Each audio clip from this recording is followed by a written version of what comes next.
নমস্কার বন্ধুরা, হাঁটু ব্যথা কমানোর জন্য খুব সহজ দুটো ব্যায়াম দেখাবো। এই ব্যায়ামগুলো যে কোনো টাইমে আপনারা চেয়ার, সোফা বা বেডের মধ্যে বসে করতে পারবেন।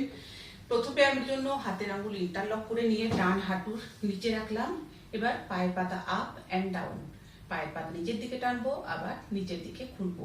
একটা পায়ে যদি সমস্যা থাকে সেক্ষেত্রেও কিন্তু দুটো পায়ে ব্যায়ামগুলো করার চেষ্টা করবেন। আজকে যে দুটো ব্যায়াম দেখাবো সেই দুটো ব্যায়াম দুটো পা মিলিয়ে 20 বার 40 বার করার চেষ্টা করুন। বাম পা আপ এন্ড ডাউন, পায়ের পাতা নিচের দিকে টানবো, আবার বাইরের দিকে নিয়ে যাব। 20 বার 40 বার হয়ে গেলে নেক্সট ব্যায়ামের জন্য হাতের আঙুল আবার ইন্টারলক করে নিয়ে পা স্ট্রেট খুললাম, তারপর হালকা ফোল্ড করব।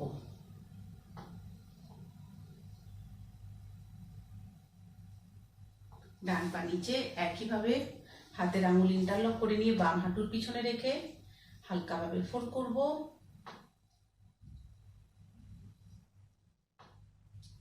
দুটো পা মিলিয়ে দুটো ব্যায়ামই 20 বার 40 বার করতে হবে। সবাই খুব ভালো থাকুন। ধন্যবাদ। হরে কৃষ্ণ।